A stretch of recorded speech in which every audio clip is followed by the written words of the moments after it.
Jake Paul's California mansion has been raided by the FBI, multiple news organizations report. You can see in this aerial footage agents in uniform outside his home in Calabasas. You know what's funny about your brother? Your brother talks more shit than anybody else on the planet. They're trying to sue people when people talk shit. There's people out there saying they're fake fights, they're fixed.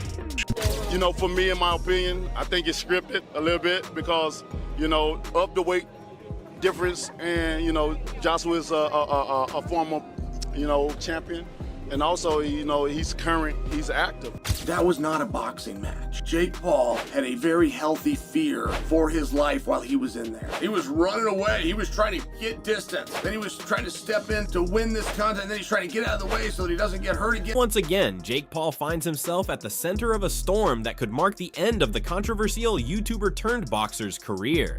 Fresh accusations that Paul allegedly scripted his high-profile fights, including the blockbuster Netflix, bout against Anthony Joshua, have exploded online, with some corners of social media even claiming he and his brother reportedly faced arrest over these alleged schemes. While promoters and officials have emphatically denied that professional fights can be prearranged without legal consequences, the skepticism around Paul's legitimacy in the ring has reached a fever pitch.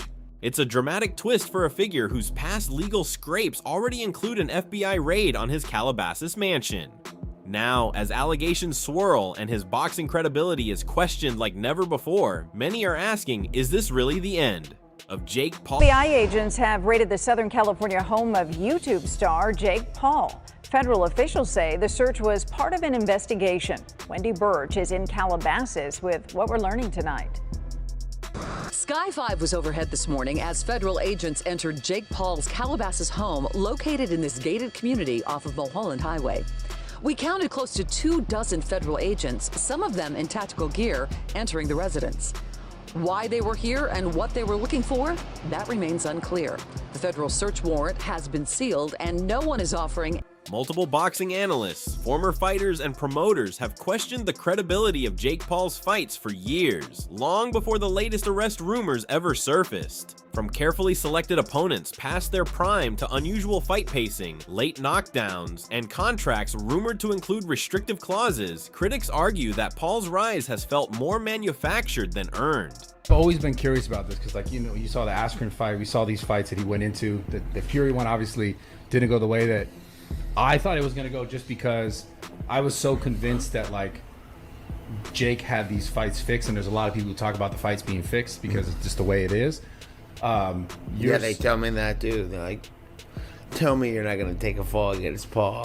Everybody says that to me. I'm like, are you kidding me? You're going to pay me all the money in the world. Veteran voices in the sport have repeatedly pointed out that while Paul brings massive attention and money to boxing, his matchups often avoid real competitive danger, fueling suspicions that outcomes are designed to protect the brand rather than test genuine skill. As these doubts pile up, each new controversy doesn't appear in isolation. Instead, it reinforces a growing narrative that Jake Paul's boxing journey has been built on optics, leverage, and control, rather than the unpredictable brutality that defines the sport. If the Jake Paul fight was set up. What happened to me is what was going to happen to him had he dropped those hands. If I say, Rampage, I'm going to pay you $2 million, right? Let this dude beat you, what you going to do? You're going to feel disrespected, number one, right? That ain't enough money. For me to do that, I got to be willing to walk away for good. Something like 20-something million where I can invest it and fall off in the shade. In the past, the fight between Mike Tyson and Jake Paul drew attention for its intensity and drama. Rumors of a leaked script suggesting the Jake Paul versus Mike Tyson fight was pre-planned caused a frenzy online. Alleged audio recordings appeared to back claims that the fight's dramatic moments, including Tyson's supposed fatigue leading to Paul's knockout win, were staged. Graduate in the United States is $1.3 million. Again, that's over the course of the person's entire life. Jake Paul earned 30 times that in one night. People talk about winners and losers, like Jake Paul won. Following his victory over Mike Tyson, Jake Paul expressed his thoughts on his performance in the ring. Speaking confidently about the fight, Paul remarked, "I didn't get much punched or hurt." This statement underscored his belief that he had dominated the match with little resistance. Many of Paul's fans celebrated his remarks, seeing them as proof of his skill and readiness to take on even legendary opponents. However, critics were quick to point out the lack of drama and danger in the fight, arguing that Tyson's performance was lackluster and questioning whether the bout was a fair contest. Super Bowl. Big as a Super Bowl. Big as the what? Why was Mike wearing assless chaps though? In the did that moment go viral with his cheeks out? I don't know. It made my stomach hurt. I was seeing it. Why didn't he while have I was underwear ringside. on? He had a G-string on, is what he had. I thought he was completely butt naked. Nah, he looked like a stripper. But yeah, biggest live gate, 18.1 millions in U.S. boxing history outside of Las Vegas. A phenomenal night. I'm sorry I didn't knock him out though, guys. Shut the fuck up. It was really crazy when sorry. we talked about this. I told him you were gonna say some dumb shit. You did the right thing at the end. The recent fight against Anthony Joshua is no different. Many commentators have described the pairing as absurd, noting the stark difference in experience, size, and pedigree between Paul and Joshua, with some labeling the event more spectacle than sport. Jake Paul, fake Paul I call him, against Anthony Joshua. Massive unit, two-time world champ, still got a big punch. I think he's mentally fragile at world level if he goes against the big guns because of the knockout, especially the Dubois knockout when he got fucking splattered.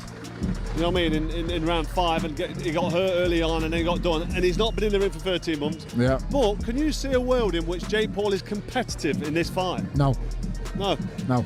How do you see the fight going if AJ takes it serious? It'll be over when he... Meanwhile, Jake Paul is entering this fight with a level of confidence that has surprised even seasoned observers. In recent commentary, it was noted that he exudes belief in his ability to rise to the challenge and achieve victory. Unlike some of his previous matchups, Paul is approaching this fight with an intense focus and determination. Analysts observing his preparation emphasize that his mindset is critical and his confidence reflects a combination of physical readiness and mental resolve. This approach suggests that he is not underestimating the magnitude of facing a former heavyweight champion, but is instead embracing it as an opportunity to prove himself on the world stage. He's very big. I'm here to shock the world, inspire the next generation. We're in the Heat arena. I'm a big Heat fan. Miami's on fire. This is my first pro fight was in Miami against Gibb. I'm bringing that same energy here. However, Jake Paul's rising confidence in the boxing world has drawn skepticism from many seasoned analysts. Critics argue that Paul's belief in his ability to challenge a fighter like Anthony Joshua is unrealistic. Joshua, a highly decorated and experienced heavyweight, has years of training, numerous championship fights, and proven endurance that Paul has yet to face. Observers note that Paul's physique and performance suggest he may rely on speed or substances. Paul natural? No. I can say that with pretty certain confidence in that statement, mainly because, as you heard me mention, I know a lot of the people he trains with and I have heard things. Now let's give Jake the benefit of the doubt, right? He's able to restrain from the peer pressure that everyone's putting on him to hop on these certain compounds. Then that would be cool to train natural, do what he needs to do. But the thing is, his body composition has changed so much, his explosiveness, his power, and yes, that comes with training and time. But I find it very, very suspicious that for some reason, whenever a drug test gets brought up, for instance, when Fury wanted that in the contract, Jake Paul turns them down. So you should think to yourself, it's probably because he's not natural. Now I want to make it clear, I don't care whether Jake Paul is natural or not. There's so many people that aren't natural that are in combat sports. In fact, Tyron Woodley probably is also not natural. Everyone wants that little edge over their competition, and that's where drugs and anabolics come into play. There's certain compounds that are out there that just increase your explosiveness immensely, your recovery, so that you can stay in the same weight class, which is very important for combat sports, whether that's boxing, UFC, whatever type of combat sport you're doing. So that is why you guys have seen so much improvement from Jake Paul. Of course, he has a great circle around him, great trainers, great coaches, a great regimen, but definitely anabolics play a very fundamental role in that. They allow him to train as hard as he does. They allow him to increase his power and speed. And of course, when you think of those concepts, that's essentially the recipe. Despite all the controversies, people are putting real money on this fight, and the betting action itself has become part of the controversy around the Paul versus Joshua event. Fans, casual bettors, and even some well-known personalities have been actively wagering on outcomes, which is adding fuel to the ongoing debate about whether the matchup is a legitimate sporting contest or a spectacle. So do you think it's going to be real, this fight? Do you think it's actually... So you think that Jake Paul... You couldn't fake it. Do you really think Anthony Joshua's going to put his whole livelihood on the line for Jake Paul? No, I don't think he would. So there you go. It's over when he wants it to be over.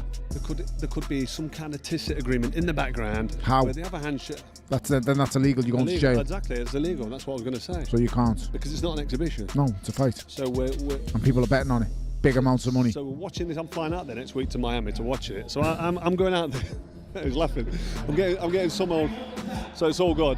But it's like Jake Paul against Anthony Joshua. 6 foot. Was he 6'6"? About that. Fucking. What is he? 16. What's 245 pounds? He can't be a pound over 245. What's so that in stone?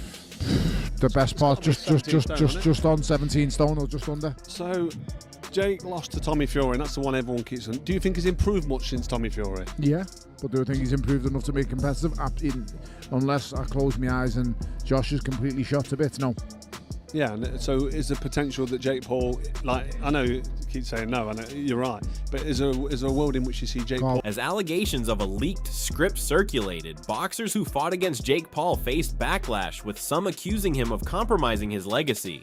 Fans speculated that Tyson sold himself to Paul, tarnishing his storied career by participating in a fight perceived as staged. Paul's script was fully leaked all the way down to the bow Jake did in round 8. This profile on X posted it anonymously one day before the fight, explaining everything before deleting it today. A fake script has been going around that said Mike Tyson will get KO'd in round 5, but that one was clearly not real or an older script. This will give you goosebumps. I'm just going to read you parts, but if you want to see the full script, I'll show you it at the end. Round 1, opening bell rings and Tyson is showing flashes of his old form, but slower than his prime. Round 2, Tyson comes alive, but his breathing grows heavier. Round 3, Paul gains confidence and lands a sharp right that stuns Tyson. That's exactly what happened. Then round 4 and 5, the fatigue sets in strong for Tyson and Jake is landing a bunch of hits. Round 6, Jake showboats, which is the tongue thing he did here. Then on round 7, Jake plays it safe to not KO Mike. And round 8 wins by decision and bows at the end. This is crazy. Subscribe if you want to read it yourself.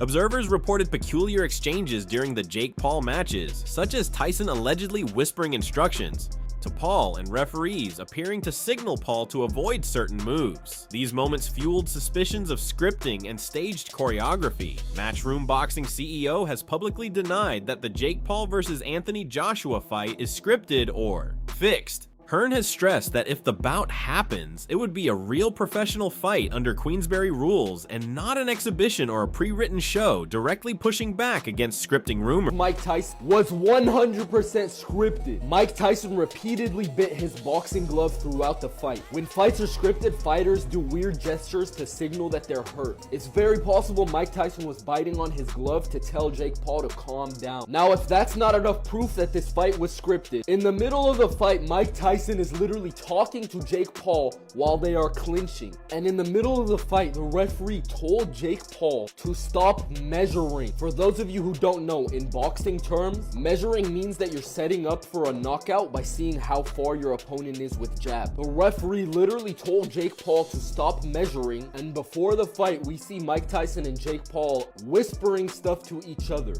Mike Tyson biting on his gloves, whispering secrets to Jake Paul in the middle of the fight, and the referee literally telling Jake Paul to stop measuring during the fight. That should be enough proof.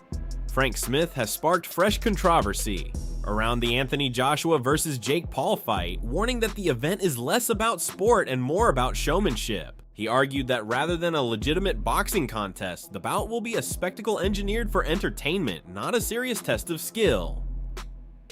Smith suggested that what fans are getting is designed to sell and shock rather than uphold boxing's competitive integrity. By framing it as serious entertainment, he cast doubt on how genuine or competitive the fight would truly be. Smith also said he remains hopeful that a Fury-Joshua showdown could happen. He referred to the bout as the biggest fight to be made, expressing optimism that by 2026, the mega clash will finally materialize. At the same time, Smith cautioned that boxing is full of talk and that not all proposed fights come to fruition, implying that while the idea excites fans, many logistical and contractual hurdles remain. Say Anthony is ruining his legacy just by taking this fight. Fans don't respect what he's done in the sport already. He's an Olympic gold medalist, 2-time unified heavyweight champion of the world. I sort of sympathize with him because I feel like if he doesn't beat him quicker than he beat Francis, people are just going to write it off. I'll ask you bluntly, have there been any discussions about there's an agreement, there's a secret contract? Have any of those discussions happened regarding this fight? It's an 8-round professional fight. AJ wouldn't have taken it if that was the stance it had to be, if it was an exhibition, if it was you've got to hold him up for 8 rounds. It wouldn't suit Anthony Joshua. Anthony Joshua is going in there to knock out Jake Paul. Sorry, just to silence all the doubters here, you know, a lot of people saying this can't be real, you know, Anthony Joshua going in there, it must be an exhibition, or Anthony Joshua's going to it's going to be choreographed and Anthony's going to carry him through a couple of rounds. I know Anthony Joshua, just to silence all those doubters, he's going to go in there to do a job, right? It's 100% real. It's 100% real. People asking why is it 8 rounds, not 10? Because I don't think it goes past the first round. So it's, you know, regardless, it's quite irrelevant. I think he steps across the ring and knocks him out, you know, but we're in for a bit of fun and everyone's going to be tuning in. It might not be fun for Jake Paul. I mean, it's serious entertainment, is it? Yeah, 100%. You know, look, I agree with you. I accept Jake Paul is absolutely mental for doing this, and I don't think he quite realizes. I think he's got people around him who actually are saying, you know, Anthony Joshua's chinny. He said it in interviews. It's quite wild, but you know, if that's the world he wants to live in, he'll find out on December 19th. And Frank, to finish with, the plan is still sometime in 2026, AJ against Tyson Fury, and Turki Al-Sheikh's working on that, is he? That's the fight we want to make. That's the fight we want to see. Look, we're all guilty of doing a lot of talking over the years and that not happening. So I don't want to talk too much, but that is definitely what we want to see in 2026. It's one of the biggest fights in the sport. And I'm very... Joshua's promoter, Eddie Hearn, has also directly addressed the scripting accusations, though his responses have been viewed as controversial in themselves. Hearn joked about the only script being Joshua's plan to come out and knock Paul out as quickly as possible, a statement he clarified was meant to underline the seriousness of the bout and dismiss the narrative of preordained outcomes. At the same time, the very need to publicly ridicule and correct these claims reflects how much the chatter has taken hold among fans and within media circles. Yeah, but it's obviously scripted, isn't it? I'm like, no. 1, that's illegal. I mean, this is a professional contest. 2, we would never sign up to anything that's going to make AJ look bad or devalue him, lose rounds, go loads of rounds. Do you think there's any world in which AJ pulls back, though? No, absolutely. He couldn't do that as a fighter. He would be incapable of going in there and holding back. I mean, I think the only thing that's a bit harsh is if Anthony Joshua doesn't knock him out in the first round, he should be ashamed of himself. Like, fine, give us 2, like, or 3. Because if Jake does move, he can look after himself. It's not like he's just gonna get one shot round the arm and... You think this is finally the end of the Jake Paul era, or is this just another scandal he'll walk away from?